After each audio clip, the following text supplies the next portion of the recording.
আপনারা শুনছেন কথাবাণী। আজ আমরা শোনাব তরুলক্ষ্যনাথ মুখোপাধ্যায় রচিত মজার ভৌতিক গল্প লুল্লু। আজ শুনবেন দ্বিতীয় পর্ব। পঞ্চম অধ্যায়, ঘ্যাঘো।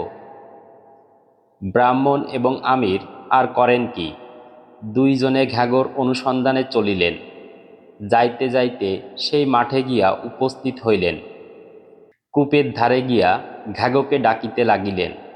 ব্রাহ্মণ ডাকিলেন, ঘ্যাঘো মহারাজ, ঘ্যাঘো বাবু, ঘরে আছেন? মুসলমান ডাকিলেন, ঘ্যাঘো সাহেব, বাড়ি আছেন? ডাকিয়া ডাকিয়া দুইজনেরই গলা ভাঙিয়া গেল। তবুও ঘ্যাঘো কূপ হইতে বাহির হইল না, উত্তর পর্যন্ত দিল না। দুইজনে তখন ভাবিলেন, এ তো বড়ই বিপদ। এর আবার উপায় কি করা যায়? ব্রাহ্মণ অনেক ভাবিয়া চিন্তিয়া বলিলেন, চলো আমরা তাঁতির কাছে যাই। বিরস বদনে দুইজনে ফিরিলেন। পুনরায় গ্রামে আসিয়া দুইজনে তাঁতির নিকট গেলেন। ব্রাহ্মণ তাঁতিকে বলিলেন, ভায়া, তোমাকে একটি উপকার করিতে হইবে। ঘ্যাঘো নামে একটি ভূত আছে, সে আমার পরম বন্ধু। তাহার কানের ভিতর অতিশয় পোকা হইয়াছে। সে পোকা কিছুতেই বাহির হইতেছে না। দারুণ ক্লেশে ঘ্যাঘো এখন একটি কূপের ভিতর আশ্রয় লইয়াছে। আহার নিদ্রা পরিত্যাগ করিয়া তাহারই ভিতর অবস্থিতি করিতেছে। ডাকিলে উত্তর দেয় না, বাহিরেও আসে না। মনুষ্যের কানে পোকা হইলে অনেক মালইয়াতের গানে বাহির হইতে পারে, কিন্তু ভূতের কানে পোকা তোমার গান ভিন্ন কিছুতেই বাহির হইবে না। অতএব তুমি যদি একবার সেই কূপের ধারে বসিয়া একটু গান করো, তা হইলে বড়ই উপকৃত হইব। এ পর্যন্ত ইচ্ছা সত্ত্বেও কেহ তাঁতির গান শুনে নাই। আজ তাহাকে গান গাওয়াইবার জন্য লোকে উৎসুক। এ অহংকার রাখিবার কি আর স্থান আছে? আহ্লাদে আটখানা হইয়া তাঁতি বলিল, আমি এইক্ষণেই যাইতেছি, কাপড় পরিয়া আসি। তাঁতি কাপড় পরিয়া তৎক্ষণাৎ ঘর হইতে বাহির হইল। তিনজনে পুনরায় সেই কূপ অভিমুখে চলিলেন। কূপের ধারে পৌঁছিয়া তাঁতি আসন করিয়া গান আরম্ভ করিলেন। ব্রাহ্মণ ও আমির কানে অঙ্গুলি দিয়া কিঞ্চিৎ দূরে গিয়া দাঁড়াইলেন। তখন তাঁতির গান কূপের ভিতর গিয়ে প্রবেশ করিল। তখন ঘ্যাঘো ভাবিল, মনের খেদে জ্বর জ্বর হইয়া বিরলে কূপের ভিতর বসিয়া আছি, এখানে আজ আবার এ কি ভীষণ ব্যাপার। সেকালে কবির চিতেন শুনিয়াও প্রাণ ধরিতে পারিয়াছিলাম, তাহাতেও প্রাণ বাহির হয় নাই। আজ যে দেখিতেছি মহাপ্রাণ ধড়ফড় করিয়া বাহির হয়। ঘ্যাঘো তবুও কিন্তু সহজে কূপ হইতে বাহির হয় নাই। যখন দেখিল তাঁতির গানে নিতান্তই প্রাণ বাহির হইয়া যায়, তখন করে কি? কাজেই বাহির হইতে হইল। হামাগুড়ি দিয়া কূপ হইতে বাহির হইল। ঘ্যাঘো বেটে খাটো হাড় ওটা বুড়ো সুড়ো ভূত। মনের খেদে দেহ তার এতই জর্জর হইয়াছিল যে তাহার চক্ষু মুখ নাসিকা হইতে অগ্নি স্ফুলিঙ্গ নির্গত হইতেছিল। কূপ হইতে বাহির হইয়া ভূত একদিকে ঊর্ধ্বশ্বাসে পালাইবার উদ্যোগ করিতেছে। এমন সময়ে ব্রাহ্মণ ও আমির আসিয়া তাহার সম্মুখে দাঁড়াইলেন। ব্রাহ্মণ তাহাকে বলিলেন, ঘ্যাঘো, তুমি পালাইও না, তোমার ভয় নাই। ওই দেখো, তাঁতি ভায়া চুপ করিয়াছে। আর পালাইবে বা কোথা? যেখানে যাইবে সেইখানে গিয়া তাঁতি ভায়া গান জুড়িয়া দিবেন। তার চেয়ে তোমাকে একটি কথা জিজ্ঞাসা করি, সত্য সত্য উত্তর দাও। আমরা তাঁতি ভায়াকে লইয়া ঘরে ফিরিয়া যাই। ঘ্যাঘো ব্রাহ্মণের মুখ পানে চাহিল, তাঁতির মুখ পানে চাহিল। দেখিল গলা পরিষ্কার করিয়া তাঁতি আর একটি গান আরম্ভ করিবার উদ্যোগ করিতেছে। তাহা দেখিয়াই ঘ্যাঘোর আত্মা পুরো শুকাইয়া গেল। সে বলিল, আচ্ছা, কি বলিবে বলো, কি জিজ্ঞাসা করিবে? ব্রাহ্মণ বলিল, লুল্লু নামক তোমাদের যে ভূত আছে, সে এই আমিরের স্ত্রীকে লইয়া গিয়াছে। কোথায় রাখিয়াছে তুমি বলিতে পারো? আর কি করিয়াই বা তাহার উদ্ধার হয়? ঘ্যাঘো বলিল, অনেক দিন ধরিয়া ঘোর দুঃখে জর্জর হইয়া আমি এই কূপের ভিতর বসিয়া আছি। সংসারের সংবাদ বড় কিছু রাখি নাই। তবে তাঁতির গান যদি আর না শোনাও, তা হইলে অনুসন্ধান করিয়া বলিতে পারি। ব্রাহ্মণ বলিলেন, অনুসন্ধান করিতে যাই বলিয়া তুমি পালাইয়া যাইবে, শেষে আর তোমার দেখা পাইব না। আমরা তেমন বোকা নই যে তোমাকে ছাড়িয়া দিব। ঘ্যাগো উত্তর করিল, পালাইয়া আর কোথায় যাইব? যেখানে যাইব সেইখানে গিয়া তোমরা তাঁতির গান জুড়িয়া দিবে। তাছাড়া আমিরের স্ত্রী কোথায়, অনুসন্ধান না করিয়াই বা আমি কি করিয়া বলি? ব্রাহ্মণ বলিলেন, সত্য কর যে শীঘ্র ফিরিয়া আসিবে। ঘ্যাগো বলিল, আমি সত্য বলিতেছি, শীঘ্র ফিরিয়া আসিব। তখন ব্রাহ্মণ বলিলেন, আচ্ছা, তবে যাও, শীঘ্র আসিও, আমরা এখানে বসিয়া রহিলাম। ঘ্যাগো বলিলেন, রও, আমি বড় নাগরার জুতা জোড়াটি পায়ে দিয়ে আসি। সে জুতাটি পায়ে দিলে আমি বাতাসের উপর উত্তম চলিতে পারি, মুহূর্তের মধ্যে সমুদায় ভারতভূমি ভ্রমণ করিতে পারি। এই বলিয়া ঘ্যাগো পুনরায় কূপের ভিতর গেল, নাগরা জুতা পায়ে দিয়া বাহিরে আসিল। বাতাসের উপর উঠিয়া হন হন করিয়া দ্রুত বেগে চলিতে লাগিল, শীঘ্রই অদৃশ্য হইয়া গেল। ব্রাহ্মণ আমির ও তাঁতি সেইখানে বসিয়া রহিলেন। ঘ্যাগো ফিরিয়া আসে কিনা এই কথা লইয়া আলোচনা করিতে লাগিলেন। সকলেই একদৃষ্টে আকাশপানে চাহিয়া রহিলেন। কখন আসে কখন আসে এই মনে মনে করিতে লাগিলেন। কিছুক্ষণ পরে আমির বলিয়া উঠিলেন, ওই আসিতেছে, ওই যেন উত্তর দিকে কালো দাগটির মতো কি দেখা যাইতেছে। নিকটবর্তী হইলে সকলেই বলিয়া উঠিলেন, ঘ্যাগো বটে, নাগরা জুতা পরিয়া ঘ্যাগো আসিতেছে। ঘ্যাগো নিকটে আসিলে সকলেই তাহার মহাসমাদর করিলেন। সকলেই বলিলেন, ঘ্যাগো, তুমি সত্যবাদী বটে, মনোদুঃখে জর্জর হইয়াও তুমি আপনার সত্য রক্ষা করিয়াছ। এখন বলো, সংবাদ মঙ্গল তো? ঘ্যাগো বলিল, সুসমাচার বটে, আমিরের স্ত্রীর আমি সন্ধান পাইয়াছি। সকলে বলিলেন, তবে শীঘ্র বলো, আমিরের স্ত্রী এখনে কোথায়, সে ভালো আছে তো? ঘ্যাগো বলিল, হিমালয় প্রদেশে ভীততাল নামক একটি হ্রদ আছে। হ্রদের ভিতর পাহাড়ের গায়ে লুল্লু একটি ঘর খুলিয়াছে। জলে ডুব দিয়া তবে সে ঘরের ভিতর যাইতে পারা যায়, অন্য পথ নাই। তাহার ভিতর লুল্লু আমিরের স্ত্রীকে লুকায়া রাখিয়াছে। সেই সে বিহনে অশোক বনে সীতা যেরূপ কাঁদিয়াছিলেন, সেই ঘরের ভিতর একাকিনী বসিয়া আমিরের রমণীয় সেই রূপ কাঁদিতেছেন, তাহা বলিতে পারি না। লুল্লু আমাদের একটি সভ্য ভব্য নব্য ভূত, সে লইয়া গিয়াছে, তার আবার কান্না কি? লুল্লু তাহাকে 1 বৎসরকাল সময় দিয়াছে। 1 বৎসরের মধ্যে যদি শান্ত হইয়া তাহাকে নিকা না করে, তাহা হইলে তাহাকে মারিয়া ফেলিবে। কথা এই, মনুষ্যের সাধ্য নাই যে হ্রদের ভিতরে প্রবেশ করে। প্রবেশ করিয়া লুল্লুর ঘরের ভিতরে যায়। আমরা ভূত হইয়া ভূতের বিপক্ষতা করিতে পারি না, তাহা হইলে ভূত সমাজে আর মুখ দেখাইবার জো থাকিবে না। তবে এইমাত্র বলিয়া দিতে পারি যে, যদি তোমরা একটি হৃষ্টপুষ্ট ভূত ধরিয়া তাহার তেল বাহির করিতে পারো, আর যদি সেই তেল মাখিয়া জলে প্রবেশ করো, তাহা হইলে লুল্লুর ঘরে পৌঁছিতে পারিবে। তারপর কৌশল করিয়া আমিরের স্ত্রীকে উদ্ধার করিও।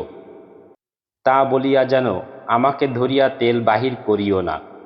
মনের খেদে জর্জর আছি, তার উপর আবার তাঁতির গান শুনিয়া আমার শরীর আর শরীর নাই, 1 বিন্দুও তেল বাহির হইবে না।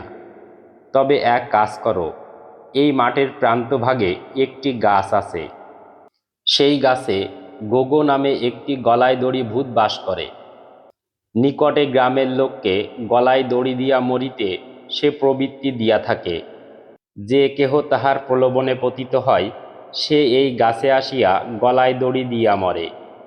শীঘ্র শীঘ্র মৃত্যু হইবে বলিয়া এই ভূত তখন তাহাদের পা ধরিয়া ঝুলিয়া পড়ে। তোমরা যদি এই ভূতটিকে ধরিয়া তেল বাহির করো, তাহা হইলে আমি বড়ই সন্তোষ লাভ করি, কারণ সে দুরাচার আমার পরম শত্রু। আমার যেখানে বিবাহের সম্বন্ধ হয়, সে গিয়া ভেংচি দিয়া আসে। পেতনি, শঙ্খচূর্ণী, চুড়েল প্রভৃতি নানা প্রকার ভূতনি দিগের সহিত আমার বিবাহের সম্বন্ধ হইয়াছিল। দুই এক স্থানে কন্যাও দেখিতে গিয়াছিলাম। কন্যা দেখিয়া মনও মোহিত হইয়াছে, কিন্তু এই দুরাচার গিয়া কন্যার পিতামাতার কাছে আমার নানারূপ কুৎসা করে। সেজন্য দুঃখের কথা বলিব কি। ভূতগিরি করিতে করিতে বুড়া হইয়া গেলাম। আজ পর্যন্ত আমার বিবাহ হয় নাই।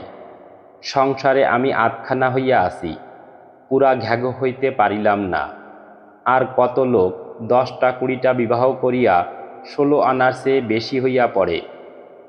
সে যাহা হোক, মনুষ্যের দ্বারা ভূত ধরা কিছু সহজ কথা নয়।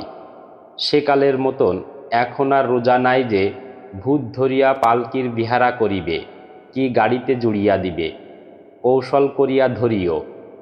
বিবাহের কথা মনে করিয়া আমার প্রাণ এখন বড়ই হু হু করিতেছে।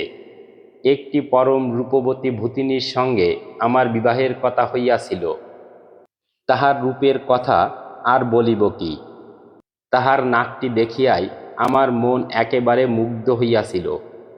ও হো নাকেশ্বরী, তোমাকে না দেখিয়া প্রাণ যে আর ধরিতে পারি না।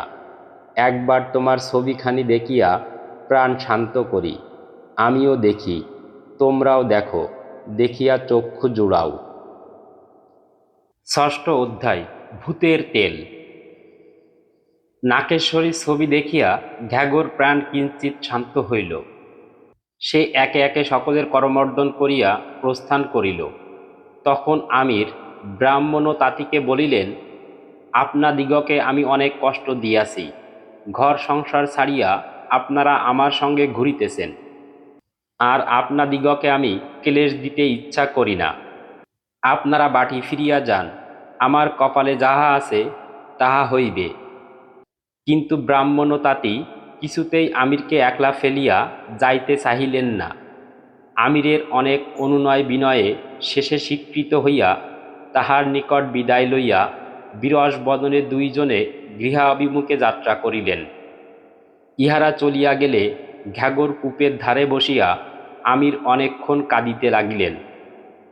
তারপর মনকে প্রবোধ দিয়া ভাবিলেন, কাঁদিলে কি হইবে, এখন ভূত ধরিবার উপায় চিন্তা করি, তবে তো স্ত্রীর উদ্ধার হইবে। অনেকক্ষণ চিন্তা করিয়া আমির মাথা হইতে পাগড়িটি খুলিলেন। পাগড়িটি উত্তম রূপে পাকাইলেন, আর তাহার এক পাশে একটি ফাঁস করিলেন। এই রূপে সুসজ্জ হইয়া যে আম গাছে গোগো নামক গলায় দড়ি ভূত থাকে সেই দিকে চলিলেন। গাছের নিকট উপস্থিত হইয়া গাছের উপর উঠিতে লাগিলেন। অনেক দূর উঠিয়া গাছের ডালে পাগড়ির অপর পার্শ্ব বাঁধিয়া ফাঁসটি গলায় দিতে উদ্যত হইলেন। ফাঁসটি গলায় দেন আর কি। এমন সময় চাহিয়া দেখেন যে সেই গলায় দড়ি ভূত সহাস্যবদনে তাহার সম্মুখে আর একটি ডালে বসিয়া রহিয়াছে। ভূত বলিল, নে নে, শীঘ্র শীঘ্র গলায় ফাঁস পরিয়া ঝুলিয়া পড়। নিচে হইতে আমিও সে সময় তোর পা ধরিয়া টানিব এখন। তা হইলে সত্তর তোর মৃত্যু হইবে। তা হইলে আমার বেকার নাতিজামাই তোর ভূতগিরি করিতে পারিবে। আমির কোনো কথা না কহিয়া আস্তে আস্তে জেব হইতে আফিমের কৌটাটি বাহির করিলেন। কৌটাটির ঢাকনা ভূতের সম্মুখে ধরিলেন।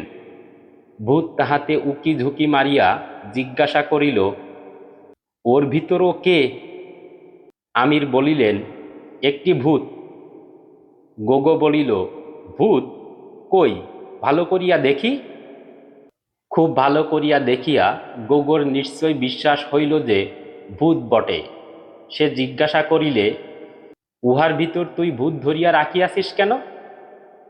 আমির বলিলেন, আমি একখানি খবরের কাগজ খুলিবার বাসনা করিয়াছি। সম্পাদক ও সহকারী সম্পাদকের প্রয়োজন। ডিবের ভিতর যে ভূতটি ধরিয়া রাখিয়াছি তাহাকে সহকারী সম্পাদক করিব, আর তোকে মনে করিয়াছি সম্পাদক করিব। গোগো বলিল, আমি যে লেখাপড়া জানি না। আমির বলিলেন, পাগল আর কি, লেখাপড়া জানার আবশ্যক কি? গালি দিতে জানিস তো? গোগো বলিল, ভূতদিগের মধ্যে যে সকল গালি প্রচলিত আছে তাহা আমি বিলক্ষণ জানি। আমির বলিলেন, তবে আর কি, আবার চাই কি? এতদিন লোকে মানুষ ধরিয়া সম্পাদক করিতেছিল, কিন্তু মানুষ যা কিছু গালি জানে, মাই অশ্লীল ভাষা পর্যন্ত সব খরচ হইয়া গিয়াছে, সব বাসি হইয়া গিয়াছে।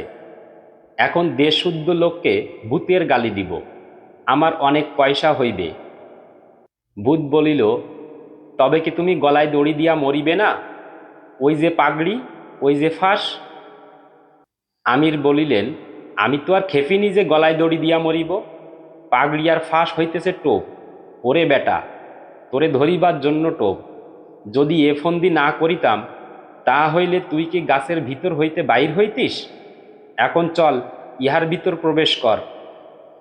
এই বলিয়া আমির তাহাকে চণ্ডুর নলটি দেখাইলেন। ভূত জিজ্ঞাসা করিল, ও আবার কি? আমির বলিলেন, ইহার মান বাম্বু, নে শীঘ্র ইহার ভিতর প্রবেশ কর। ভূত ইতস্তত করিতেছে দেখিয়া আমির টেকোটি বাহির করিয়া বলিলেন, দেখিতেছ? ভূত জিজ্ঞাসা করিল, ও আবার কি? আমির বলিলেন, এর নাম আটখিল্লে, সাধু ভাষায় ইহাকে থক বলে। নলের ভিতরে যদি না প্রবেশ করিস, তা হইলে ইহা দিয়া তোর চক্ষু উপলিয়া লইব। বাস্তবিক থকটি তখন যেরূপ চকচক করিতে লাগিল, তাহাতে বোধ হইল যেন সে আজন্মকাল ভূতের চক্ষু তুলিয়া আসিতেছে, যেন ভূতের চক্ষু না তুলিয়া থক কখনোই জল গ্রহণ করে না। আর যেন আমির যদিও নাও উপলান, তো থক নিজে গিয়া সেই মুহূর্তে ভূতের চক্ষু তুলিয়া ফেলিবে। টেকোর এই প্রকট মূর্তি দেখিয়া ভূত বড়ই ভয় পাইল। ভয়ে তাহার সর্বশরীর থরথর করিয়া কাঁপিতে লাগিল। মনে করিল, কাজ নাই বাপু, পরের চাকর হইয়া এডিটারি করিয়া না হয় খাইব, তা বলিয়া অন্ধ হইয়া থাকিতে পারিব না। এই ভাবিয়া সে আপনার কলেবর হ্রাস করিল, আর সুরসুর করিয়া নলের ভিতর প্রবেশ করিল। নলের ছিদ্রে ভালো করিয়া শোলা আটিয়া দিয়া আমির গাছ হইতে নামিয়া আসিলেন। আমিরের মনে এখন কিঞ্চিৎ স্ফূর্তির উদয় হইল। শীষ দিতে দিতে তিনি গ্রাম অভিমুখে চলিলেন। গ্রামে উপস্থিত হইয়া লোককে জিজ্ঞাসা করিলেন, তোমাদের এ গ্রামে কলুর বাড়ি আছে? লোকে বলিল, হ্যাঁ আছে। কলুর বাড়িতে উপস্থিত হইয়া আমির কলুকে বলিলেন, কলু ভাইয়া, আমার একটি বিশেষ উপকার করিতে হইবে। এই বাঁশের নলটির ভিতর আমি একটি ভূত ধরিয়া আনিয়াছি। যদি অনুগ্রহ করিয়া সেই ভূতটিকে ঘানিতে মারিয়া তেল বাহির করিয়া দেন, তা হইলে আমার বড়ই উপকার হয়। কলু বলিল, তার আটক কি, এখনই দিব। তিল, সরিষা, তিসি, পোস্ত কত কি পিষিয়া তেল বাহির করিলাম, আজ একটু ভূতের তেল বাহির করিয়া দিব, সে আর কি বড় কথা। কই, লইয়া এসো। দুইজনে ঘানি গাছের কাছে গেলেন। আমির নল হইতে ভূতটিকে আস্তে আস্তে বাহির করিয়া ঘানি গাছের ভিতর প্রবেশ করাইয়া দিলেন। কলু তৎক্ষণাৎ ঘানি চালাইয়া দিলেন। কলুর বলদ মৃদু মন্দ গতিতে ঘুরিতে লাগিল। ভূতের হাড় মরমর করিয়া ভাঙিতে লাগিল। ভূত ত্রাহি মধুসূদন, ত্রাহি মধুসূদন বলিয়া চিৎকার করিতে লাগিল, আর বলিতে লাগিল, এই বুঝি তোমার এডিটারির পদ? এই বুঝি খবরের কাগজে সম্পাদকতা করা? আমির হাসিয়া বলিলেন, জানো না ভাইয়া, সম্পাদক হইতে আমি এই রূপেই প্রবন্ধ বাহির করিয়া থাকি। কেমন? উত্তম উত্তম গালি, ভালো ভালো প্রবন্ধ এখন মনে উদয় হইতেছে তো গোগো ভাইয়া? সেকালের হরিণের গল্পটাও কি ছাই শোনো নাই, যাহাতে কথা আছে, ওহে ভাই শশধর, আগে এ দায়ে তো তর, তারপর কাজ কাম কর আর না কর। ঘানি হইতে ক্রমে টপ টপ করিয়া তেল পড়িতে লাগিল। প্রায় এক শিশি তেল প্রস্তুত হইল। যখন ভূতের দেহ একেবারে তেল শূন্য শুষ্ক হইয়া গেল, তখন বলদ থামিল। ঘানি গাছ আর ঘুরিল না। আমির সেই ছোবড়া রূপ ভূতকে বাহির করিয়া ছাড়িয়া দিলেন। বলা বাহুল্য যে ভূত না হইয়া যদি মানুষ হইত, তা হইলে কোন কালে মরিয়া যাইত।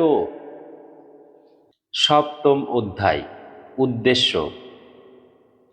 তেলের শিশিটি পকেটে লইয়া আমির পুনর্বার চলিলেন। যাইতে যাইতে কত পথ চলিয়া অবশেষে হিমালয়ের তলভাগে গিয়া উপস্থিত হইলেন। হিমালয়ের উপর উঠিয়া কত চড়াই উৎরায়ের পর ভীমতাল দেখিতে পাইলেন।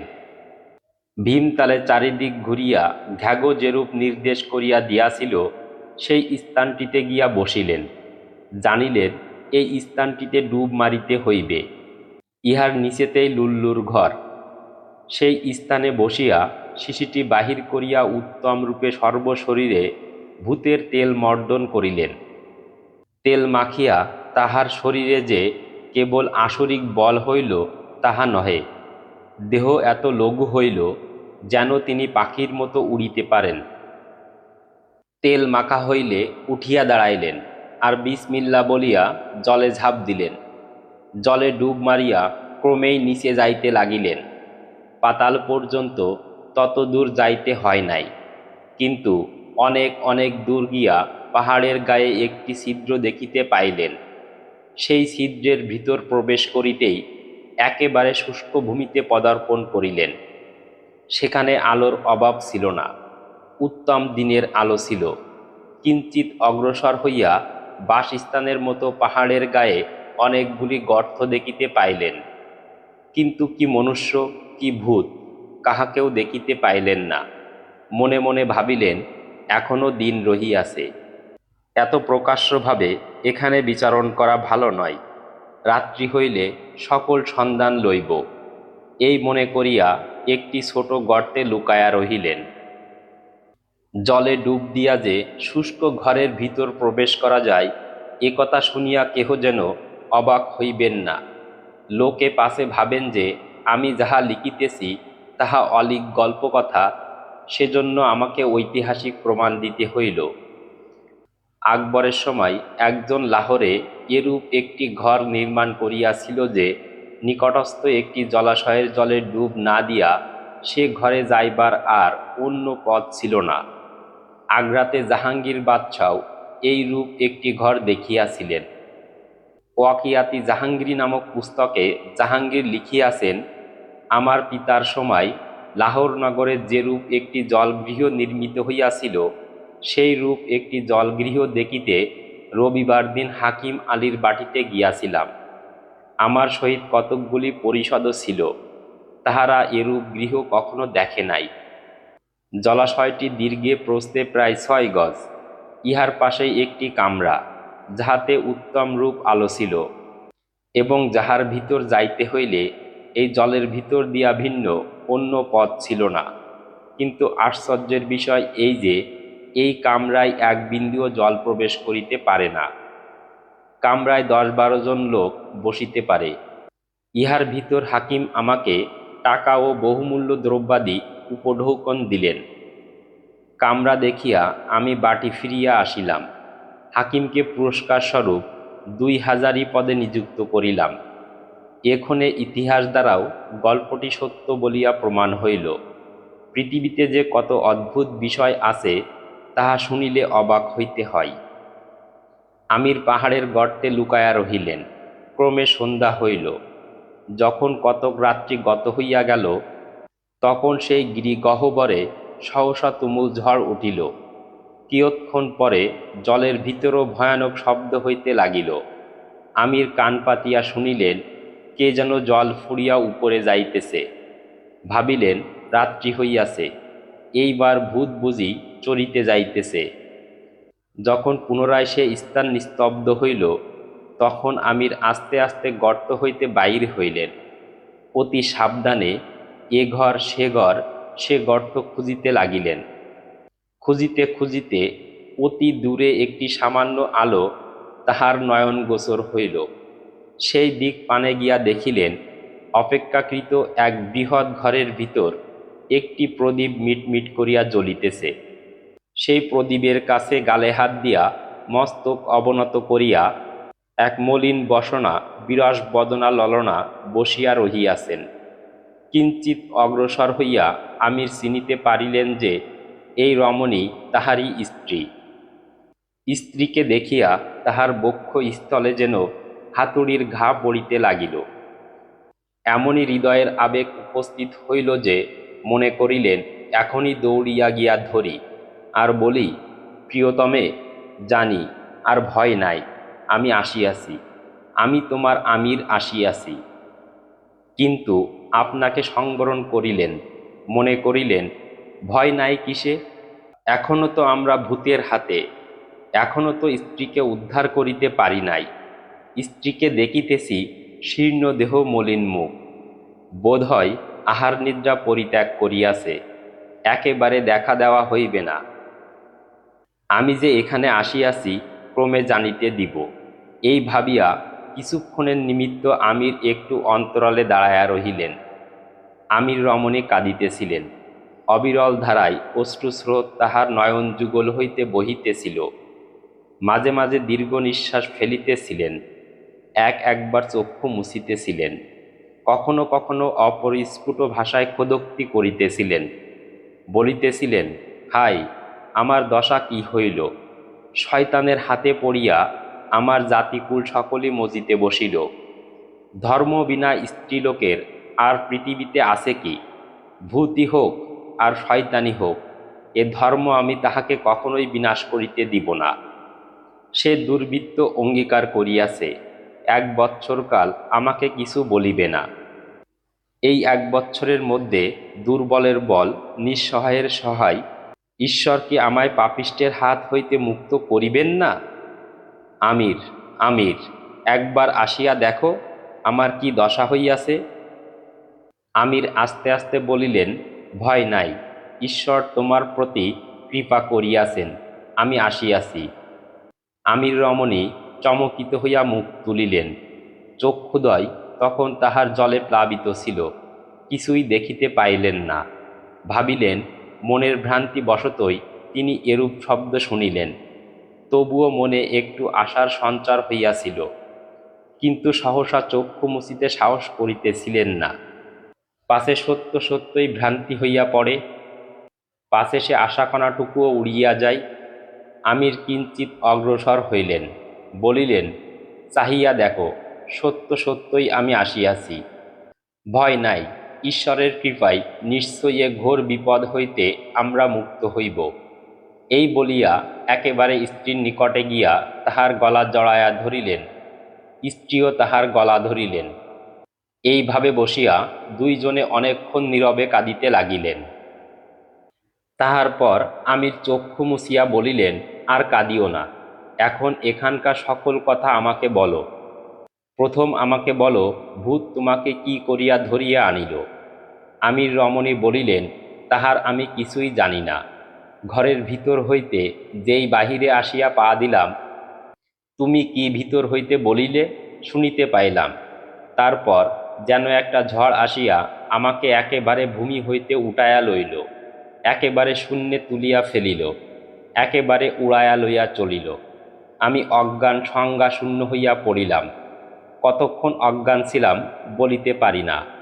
যখন প্রভাত হইল, চক্ষু মেলিয়া দেখি দিন হইয়াছে। সম্মুখে এক বিকট মূর্তি, বিষম দেহ নরাকার রাক্ষস। তাহাকে দেখিয়া পুনর্বার অজ্ঞান হইয়া গেলাম। তারপর পুনরায় যখন জ্ঞান হইল, তখন দেখিলাম রাত্রি হইয়াছে, ঘরে আর কেহ নাই, একেলা পড়িয়া আছি। এই প্রদীপটি মিটমিট করিয়া জ্বলিতেছে, নানারূপ আহারীয় দ্রব্য ঘরে রহিয়াছে।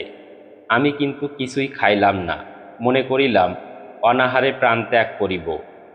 তাহার পর দিবস প্রাতকালে সেই বিকট মূর্তি আবার আমার কাছে আসিল। এবার আমি তাহাকে দেখিয়া অজ্ঞান হই নাই। বড়ই ভয় হইয়াছিল সত্য, অজ্ঞান হইবার উপক্রম হইয়াছিল সত্য, কিন্তু সাহস করিয়া বুক বাঁধিলাম। মনে করিলাম শুনিতে হইবে সে কে, আর কেনই বা আমাকে এখানে লইয়া আসিয়াছে। সেই বিকট মূর্তি আমার নিকট আসিয়া বলিল, সুন্দরী, এখনে আর তুমি আমিরের রমণী নও, এখনে তুমি আমার গৃহিণী। তোমার স্বামী নিজে তোমায় আমাকে দান করিয়াছে। এখন আমার এই সমুদয় ঘরকন্যা তোমার। অনুমতি হইলেই এখনেই আমাদের কাজীকে ডাকিয়া আনি, তিনি আমার সহিত তোমার নিকা দিয়া দিবেন। সাহসের উপর ভর করিয়া আমি বলিলাম, তুমি কে? স্বামী আমায় তোমাকে কি করিয়া দিলেন? সে বলিল, আমি ভূত, আমার নাম লুল্লু, আমি সামান্য ভূত, আর এই ধন সম্পত্তি, এই গিরি গহ্বর আমার। আমি দুঃখীরাম চণ্ডালের ভূতগিরি করিতেছি। ভূত সমাজে আমি অতি প্রবল, পরাক্রান্ত বলিয়া পরিচিত। আমার মান মর্যাদা রাখিতে আর স্থান নাই। আমি বলিলাম, স্বামী আমায় তোমাকে দিয়েছেন, একথা একেবারেই মিথ্যা। তারপর মানবী হইয়া ভূতের রমণী কবে কে হইয়াছে? দেখো, আমরা ক্ষুধাপরস্ত মুসলমান, ভূতপরস্ত দিগের মতো শয়তানের সাগ্রেদ নই। আমার প্রতি অত্যাচার করিলে ক্ষুধা তোমাকে দণ্ড করিবেন। এই রূপ প্রতিদিন ভূতের সহিত বাদানুবাদ হয়। ভূত কিন্তু আমার গায়ে হাত দিতে সাহস করে নাই। প্রথম কয়েকদিন আমি আহার নিদ্রা একেবারেই পরিত্যাগ করিয়াছিলাম। তারপর যখন দেখিলাম যে আপাতত ভূত আমার প্রতি বিশেষ কোনরূপ অত্যাচার করিতে সাহস করিতেছে না, তখন আহার করিতে লাগিলাম। মনে ভাবিলাম, ভূত শাসন করিবার নিমিত্ত নানা রূপ তাবিজ আছে। আনিল দিগের নিকট হইতে তাহা আনিয়া নিশ্চয় তুমি আমায় উদ্ধার করিবে। ভূত প্রতিদিন আসে আর বলে, কেমন, আজ কাজিয়ানি? প্রতিদিন দেখিয়া দেখিয়া এখন তাহাকে দেখিলে আর আমার বড় ভয় হয় না। পূর্বেকার চেয়ে মনে সাহসও অনেক হইয়াছে। নিকা করিবার কথা বলিলে এখন তাহাকে এক প্রকার দূর দূর করিয়া দিই। একদিন কিন্তু সে ভয়ানক রাগিয়া গেল, শরীর ফুলিয়া দ্বিগুণ হইল। ভূত না হইলে হয়তো ফাটিয়া মরিয়া যাইত। সমুদয় শরীর হইতে অগ্নিকণা বাহির হইতে লাগিল। রাগে নিজের হাতটি খুলিয়া লইল, অপর হাত দিয়া ভো ভো করিয়া ঘুরাইতে লাগিল। পা দুইটা খুলিয়া লইল আর সেই রূপ ঘুরাইল। দুইটি হাত দুইটি পা ঘুরানো হইলে চক্ষু কোটর হইতে চক্ষু দুইটি বাহির করিয়া লইল। আর যেরূপ লোকে ভাটা লুফিয়া থাকে, সেই রূপ দুই হাতে লুপিতে লাগিল। তারপর সমস্ত মুণ্ডটি খুলিয়া লইল, হাতে লইয়া বলিল, সুন্দরী, যদি তুমি আমাকে বিবাহ না করো, তাহা হইলে তোমার সাক্ষাতে আমি এই আপনার মুণ্ডটি আপনি চিবাইয়া খাইব। কি করিয়া নিজের মুণ্ডু নিজে খাইবে তাহা কিন্তু আমি বুঝিতে পারিলাম না।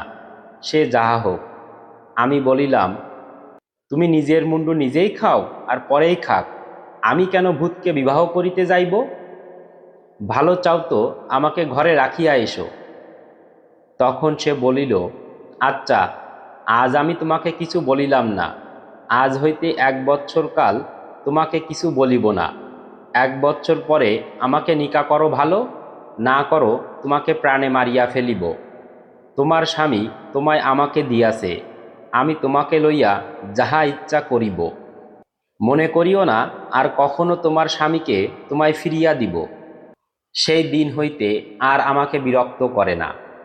রাত্রি হইলে চরিতে যায়, সকাল হইলে বাড়ি আসে। পরে ওই বড় গর্তটিতে শুইয়া সমস্ত দিন নিদ্রা যায়। মেঘ গর্জনের ন্যায় নাক ডাকার শব্দ শুনিতে পাই। আমার কাছে বড় আসে না, কেবল 3-4 দিন অন্তর একবার আসিয়া আহারীয় সামগ্রী দিয়া যায়, আর জিজ্ঞাসা করে, কেমন, এখন তোমার মন শান্ত হইয়াছে তো, কাজী আনিব কি? গতবার আসিয়া বলিল, দেখো, এখন আমি সাবান মাখিতে আরম্ভ করিয়াছি। রোজ সাবান মাখি, রং অনেক ফর্সা হইয়া আসিয়াছে। আর কিছুদিন পরে লোকে আমাকে আর চিনিতে পারিবে না। যেখানে যাইব সকলে বলিবে, লুল্লু নয়, এ সাহেব ভূত, কোনো লর্ডের ছেলে হইবে। তখন তুমি আবার আমাকে বিবাহ না করিয়া থাকিতে পারিবে না। তখন তুমি বলিবে, আমার লুল্লু কই, আমার লুল্লু কোথা গেল?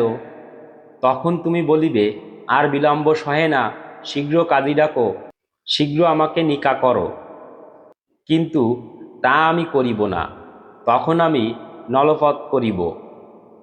নিকা করিবার জন্য তুমি আমার সাধ্য সাধনা করিবে, তা দেখিয়া আমি বড়ই সন্তোষ লাভ করিব। মনে করিব, এ আমাকে বড়ই ভালোবাসে, আমি ইহার জীবন সর্বস্ব। সকল ভূতেই বলে যে লুল্লু সভ্য ভব্য নব্য ভূত। আমি আর আমার গেটে দাদা দুজনেই সভ্য ভব্য নব্য। দেখিতে পাও তো, ভোর না হইলে কখনো বাড়ি আসি না। যাই, এখন সাবান মাখি গে। এই কথা বলিয়া সে চলিয়া গিয়াছে। দু একদিনের মধ্যে আবার বোধহয় আসিবে। আমির জিজ্ঞাসা করিলেন, ইহা কি ভূতের মেস না মুখলিসের বাড়ি? অর্থাৎ কিনা এখানে অপার অপার ভূত থাকে না লুল্লু একেলা থাকে? আমির রমণী বলিলেন যে, এখানে লুল্লু ভিন্ন আর কোনো ভূতকে দেখি নাই। লুল্লু একেলা থাকে এই আমার বিশ্বাস। আমির বলিলেন, এখন সকল কথা বুঝিলাম। ঈশ্বর আমাদের প্রতি কৃপা করিবেন, কিন্তু কিরূপে যে বিপদ হইতে উদ্ধার হইব তাহা জানি না। আপাতত আমার বড়ই ক্ষুধা পাইয়াছে, যদি কিছু খাবার থাকে তাহা হইলে আমাকে দাও। আমির রমণী বলিলেন, খাবারের এখানে কিছুমাত্র অভাব নাই। ভূত প্রচুর পরিমাণে সে সকল আনিয়া দেয়। এই বলিয়া তিনি পোলাও, কালিয়া, কুরমা, কোপ্তা, কাবাব, কারি আনিয়া স্বামীকে উত্তম রূপে আহার করাইলেন। আজ এই পর্যন্তই। এতক্ষণ আপনারা শুনছিলেন তরুলক্ষ্যনাথ মুখোপাধ্যায় রচিত মজার ভৌতিক গল্প লুল্লু। পরবর্তী পর্ব শোনার জন্য আমাদের সঙ্গেই থাকুন এবং চ্যানেলটিকে সাবস্ক্রাইব করুন, লাইক, কমেন্ট ও শেয়ার করুন। ধন্যবাদ।